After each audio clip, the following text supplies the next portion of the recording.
주시는 말씀은 요한복음 11장 말씀입니다. 요한복음 11장 21절에서 27절까지 말씀입니다. 자, 우리 한 목소리로 함께 성경 말씀 봉독하겠습니다. 함께 봉독합니다. 마르다가 예수께 여짜오되 주께서 여기 계셨더라면 내 오라버니가 죽지 아니하였겠나이다. 그러나 나는 이제라도 주께도 무엇이든지 하나님께 구하시는 것은 하나님이 주실 줄을 아나이다. 예수께서 이르시되 내 오라비가 다시 살아나리라. 마르다가 이르되 마지막 날 부활 때에는 다시 살아날 줄을 내가 아나이다. 예수께서 이르시되 나는 부활이요 생명이니 나를 믿는 자는 죽어도 살겠고 무릇 살아서 나를 믿는 자는 영원히 죽지 아니하리니 이것을 내가 믿느냐? 이르되 주여 그러하외다. 주는 그리스도시요 세상에 오시는 하나님의 아들이신 줄 내가 믿나이다. 아멘. 자, 믿음은 죽음을 이깁니다 라는 제목으로 오늘 본문 말씀을 함께 보겠습니다. 17절부터 끝까지 말씀을 함께 볼 건데요. 오늘 이제 본문 말씀은 우리가 너무 잘 아는 말씀이죠. 죽은 나사로를 살리는 예수님의 기적이 기록되어 있는 말씀입니다. 그런데 우리가 알아야 될 것은요, 다시 살아난 이 나사로가 영원히 사는 것 아닙니다. 또 얼마간을 더 살다가 당연히 사람은 죽게 되어 있습니다. 그렇다면 어차피 다시 살아나도 다시 죽게 되는데 이 나사로를 예수님께서 왜 살리셨는지, 그리고 또 이 기적을 통하여서 예수님께서 저와 여러분들에게 무엇을 말씀하시는지를 우리가 볼 수 있어야 될 것 같습니다. 자, 죽음은 인간이 선택할 수 있는 것 아닙니다. 저와 여러분 모두가 살아가면서 이것저것 선택할 수 있는 것들이 참 많습니다. 또 내가 선택할 수 있는 것들이 때로는 점점 더 많아지기도 합니다. 하지만 우리가 이 땅에 태어나는 것, 그리고 이 죽는 것, 여러분 이것은 우리가 선택할 수 있는 것 아닙니다. 자, 사람이 만약에 죽지 않는다면, 특별히 병 걸리거나 사고가 나지 않으면, 죽지 않는다면 어떤 세상이 될까요? 천국이 될까요? 제 생각에는 아마 그 반대일 것 같습니다. 인간이 질병이나 사고를 당하지 않으면 영원히 살 수 있다면 욕심 많은 사람들은 권력을 가지고 더 많은 사람들을 통제하고 영원한 생명을 자신들의 것으로 소유하려고 할 것입니다. 그리고 어떤 사람들은 자녀를 양육하는 수고를 하지 않으려고 할 것입니다. 내가 영원히 살 수 있다면. 또 죽지 않는다면, 내가 죽지 않는다면 나의 그 적을 영원히 보이지 않게 제거하는 것에 망설이지 않을 겁니다. 그런데 우리에게 죽음이 있기 때문에 우리는 그 죽음 앞에서 우리의 삶을 돌아보게 되고 때로는 깨닫게 되고 때로는 더 깊이 있는 생각을 하게 됩니다. 자, 그래서 모든 생명이 죽음을 맞이한다는 것은요, 하나님의 공의입니다. 그리고 그 안에는 하나님의 사랑이 있습니다. 성경에는요, 예수님께 특별한 사랑을 받은 사람들이 있습니다. 예수님의 12제자가 그렇고요. 특별히 오늘 등장하는 이 나사로의 가정은 특별히 예수님으로부터 사랑을 받은 가정입니다. 우리가 잘 아는 것처럼 마리아는 향유를 깨트려서 예수님의 발을 닦은 여인이고, 그리고 마르다는 늘 예수님에게 귀한 음식을 대접하면서 예수님께서 이 사역을 하시는 중에 아주 중요한 쉼의 장소가 되었습니다. 자, 그런데 중요한 것은요, 그런 나사로가 병들어 죽게 되었다는 겁니다. 여러분, 우리는 때로는 갑자기 죽게 되거나 병에 걸리면은 우리가 뭔가를 잘못했나? 내가 믿음에 문제가 있나? 그런 생각할 때가 참 많은데 오늘 말씀을 보십시오. 예수님에게 특별한 사랑을 받은 이 나사로가 병에 걸려서 죽게 됩니다. 여러분, 믿음이 좋다고 병에 걸리지 않는 것 아닙니다. 믿음이 좋은 사람은 그 병 가운데서 그 믿음이 드러나는 겁니다. 그 병 중에서 자신의 믿음을 나타내는 거죠. 예수님과 아주 특별한 관계에 있었던 나사로이지만 병에 걸렸습니다.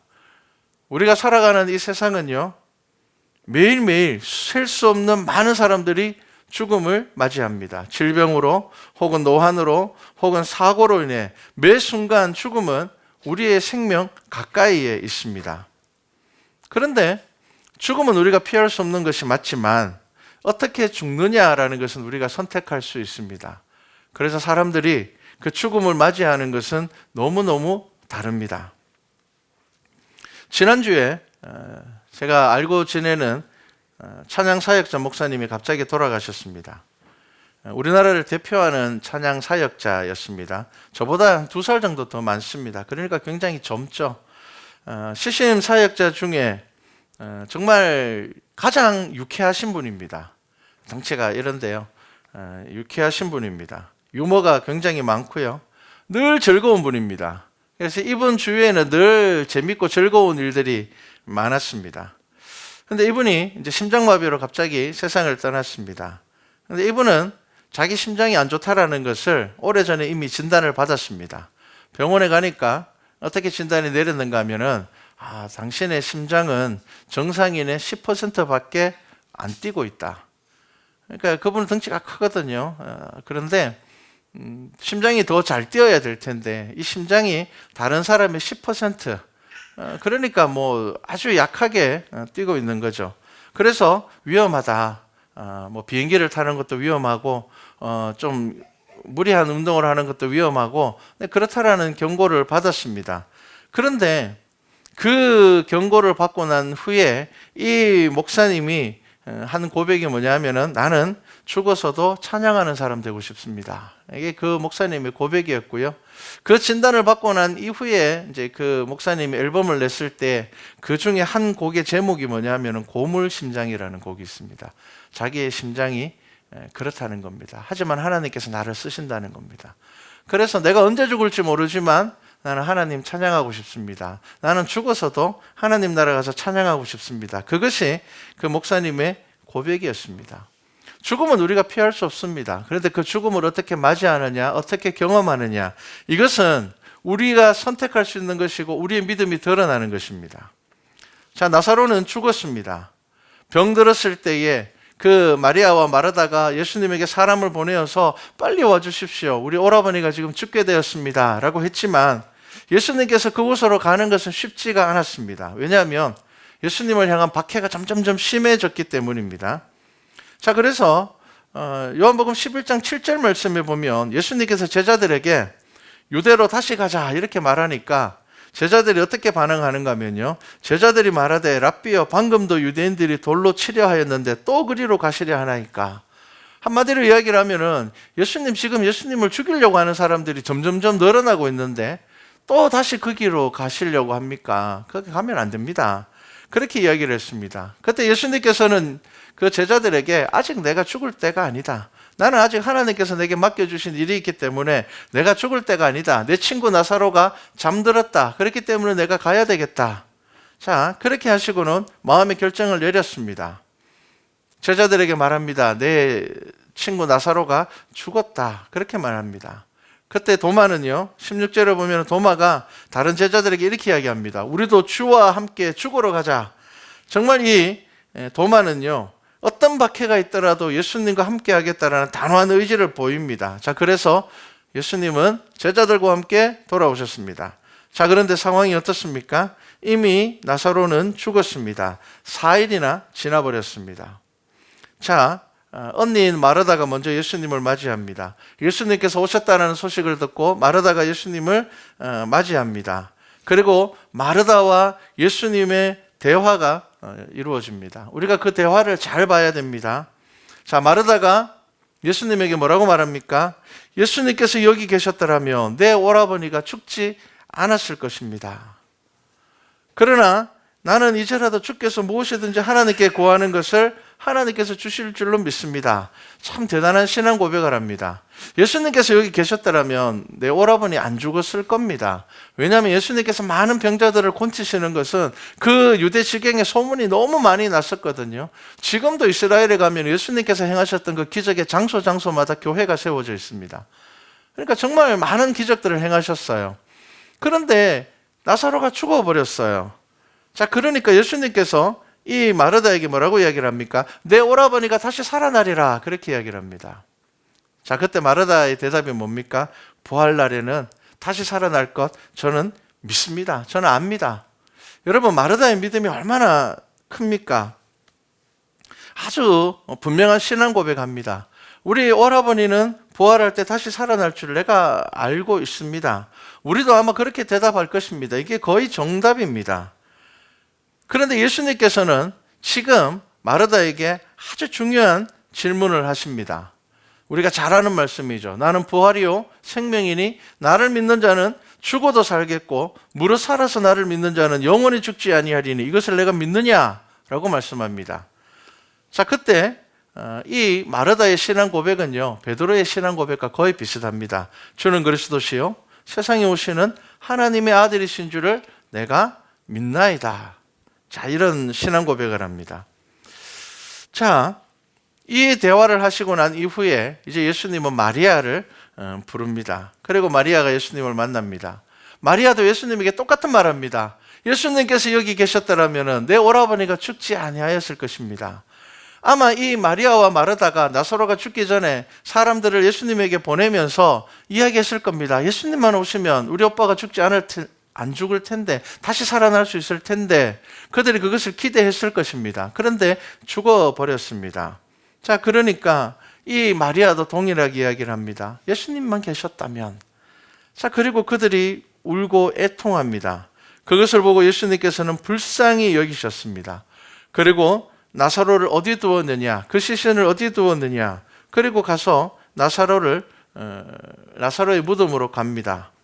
그리고 그 무덤에 돌을 옮기고 난 이후에 예수님께서 말씀합니다. 내 말이 내가 믿으면 하나님의 영광을 보리라 하지 아니하였느냐 하시니 돌을 옮겨 놓으시고 기도합니다. 하나님께 기도하고 하나님의 뜻을 구하고 그 하나님의 뜻대로 예수님께서 나사로를 살립니다.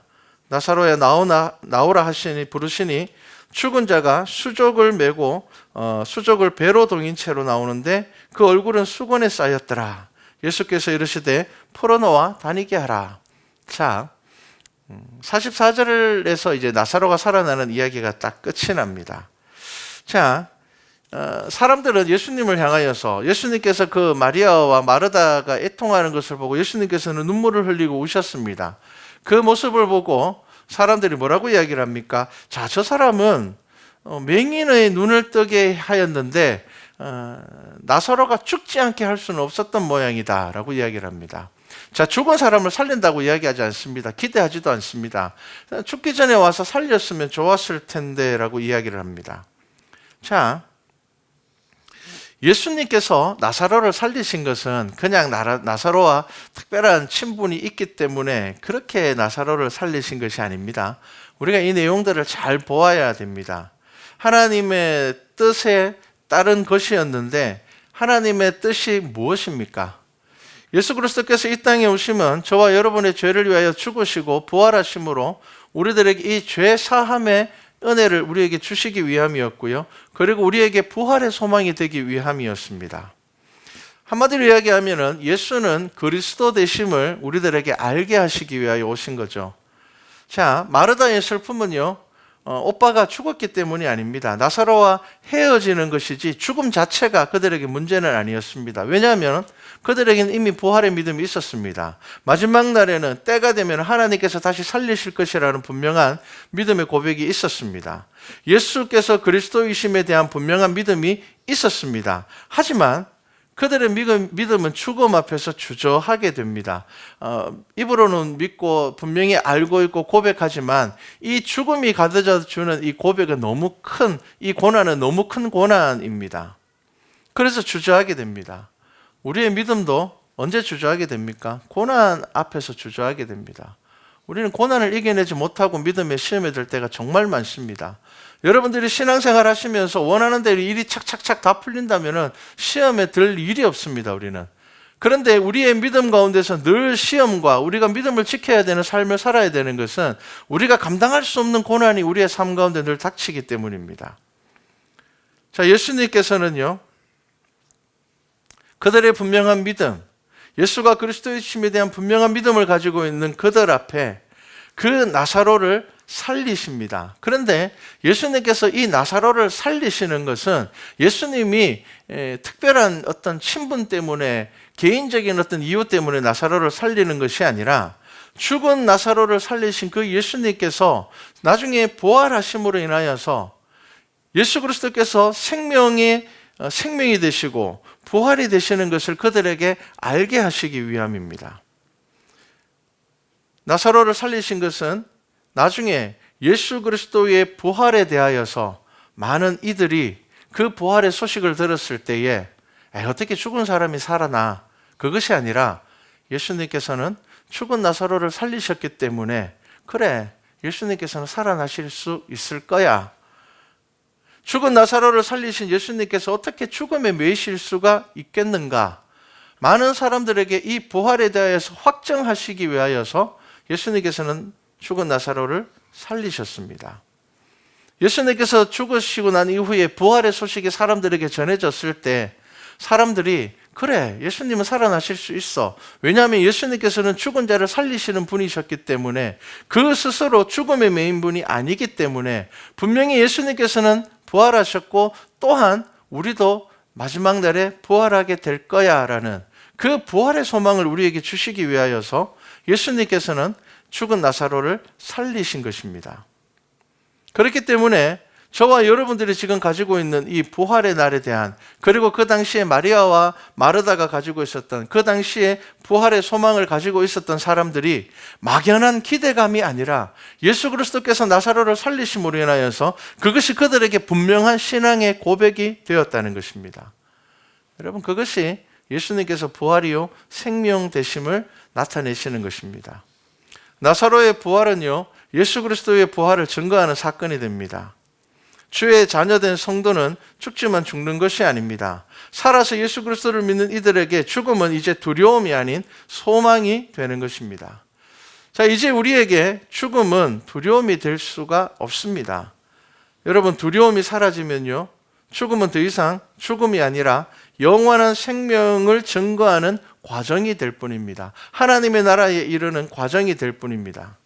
우리가 이 본문을 잘못 이해하면 마치 예수님을 믿으면 죽지 않는다, 그렇게 생각하게 됩니다. 그런 이상한 이단들이 늘 등장했습니다. 교주는 죽지 않는다고 말합니다. 지금도 그런 이단이 있습니다. 그러다가 죽으면 교리가 바뀝니다. 혹은 이 교주가 늙어서 병들면요 교리가 바뀝니다. 얼마나 미련한 것입니까? 여러분, 지금 예수님의 말씀을 문자 그대로 보고 살아서 나를 믿는 자는 영원히 죽지 않는다라는 것을 진짜 안 죽는 것으로 이해한다면 왜 예수님의 제자들이 순교를 했겠습니까? 그리고 먼저 순교한 자들이 다시 살아나는 것을 보지도 못하면서 왜 뒤따라 순교의 길을 갔겠습니까? 여러분, 이것은 그 말이 아닙니다. 죽음이라는 것이 우리에게 두려움이 될 때는요 이것은 사망의 권세에 매여 있게 되는 것입니다.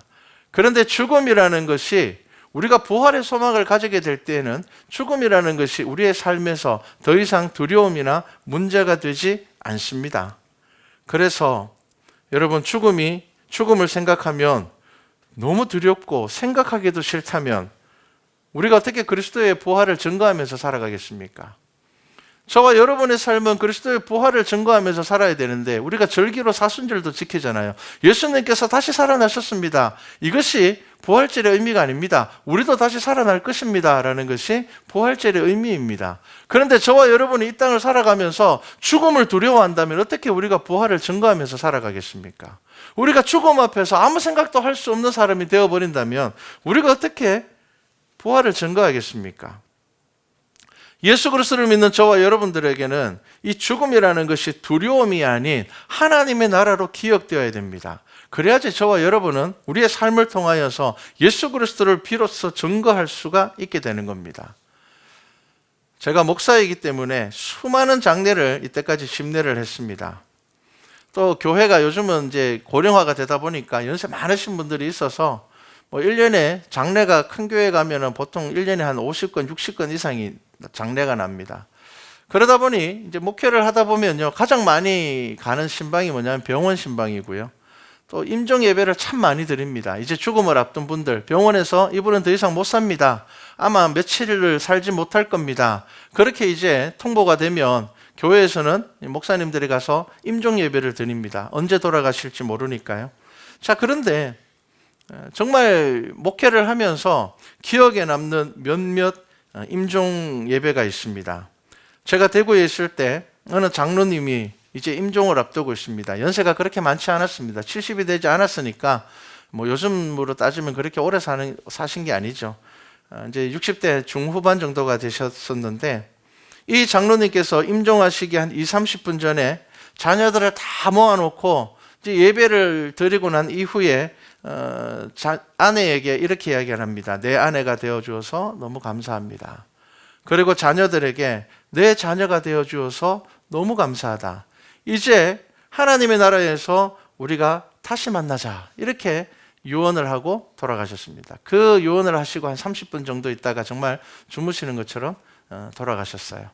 그런데 이 임종 예배를 통하여서 이 장로님의 아들 중에 한 명이 교회를 그렇게 잘 안 다녔거든요. 신앙생활을 거의 잘 하지 않았어요. 다른 자녀들은 참 열심히 했는데 한 명만 그랬어요.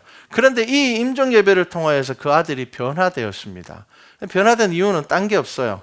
그 아들도 모태신앙입니다. 그럼에도 불구하고 신앙생활을 이제 하다가 떠나버렸어요. 그런데 아버지가 죽는 그 모습을 보고, 죽음을 두려워하지 않는 것을 보고, 정말 세상 사람들이 죽음을 가장 두려워하고, 죽음이라는 것은 때로는 늘 우리에게 닥치는 불행이었을 뿐인데, 그 아버지가 그렇게 인생의 마지막을 가시는 것을 보고는 이 자녀가 하나님의 나라가 분명히 있구나.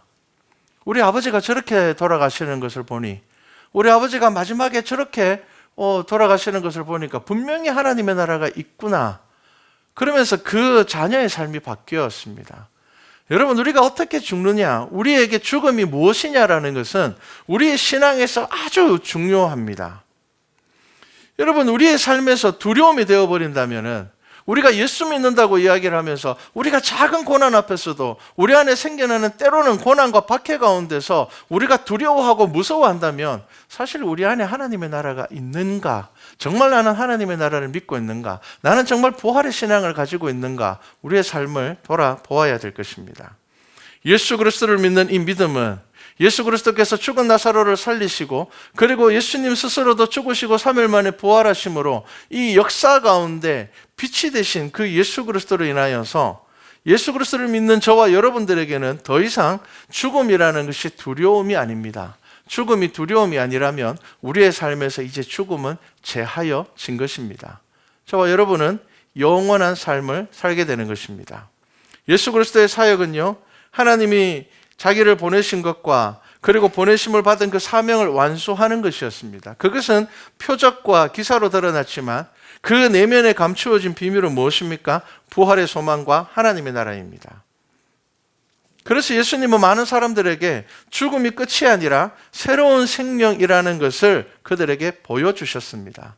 예수님께서는 그 죽음의 권세를 이기심으로 이미 썩어서 생명이 없어져야 되는 그 나사로를 살리심으로 인하여서 예수님께서는 자기가 부활이요 생명 되심을 많은 사람들에게 알리신 것입니다.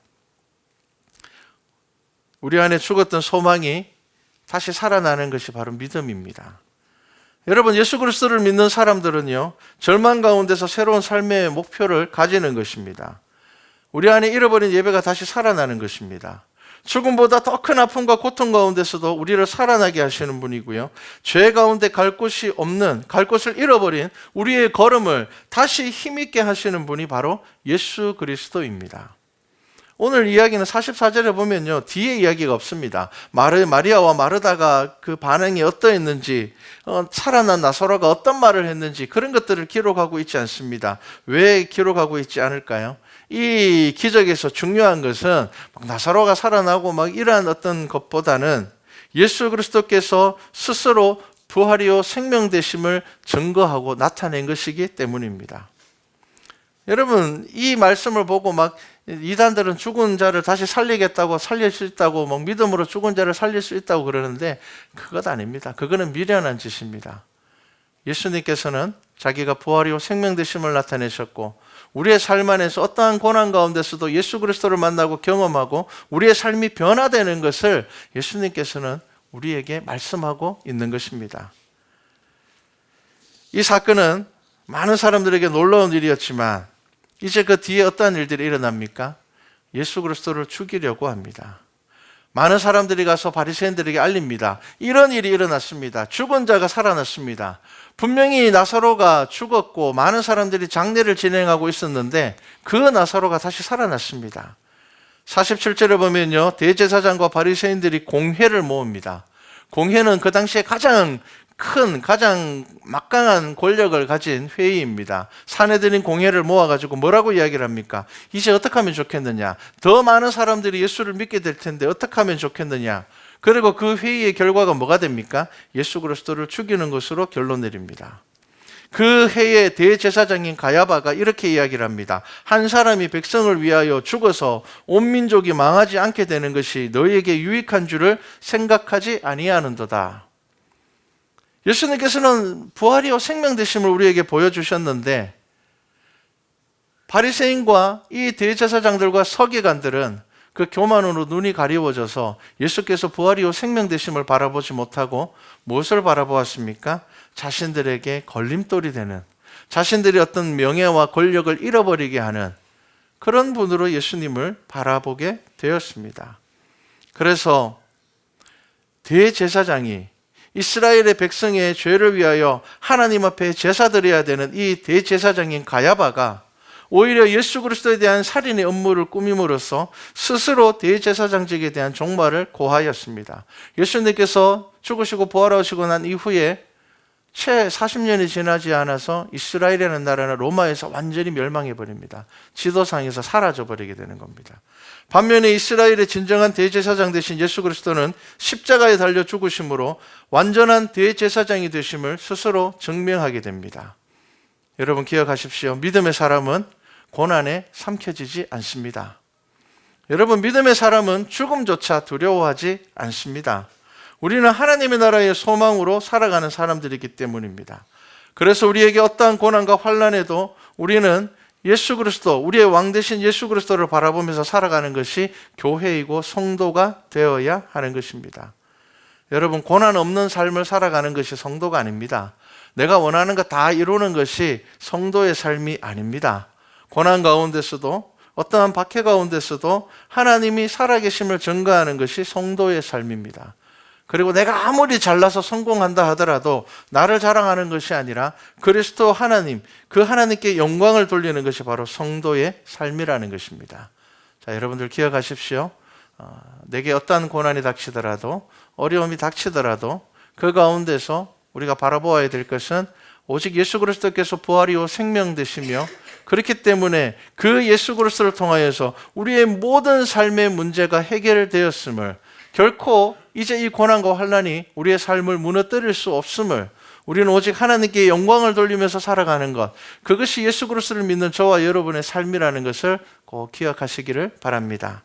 그래서 새롭게 시작되는 이 한 주간 여러분의 삶을 통하여서, 여러분들의 말과 행동을 통하여서 우리 모두가 하나님께 영광을 돌리는 교회 되기를 주님의 이름으로 축복합니다.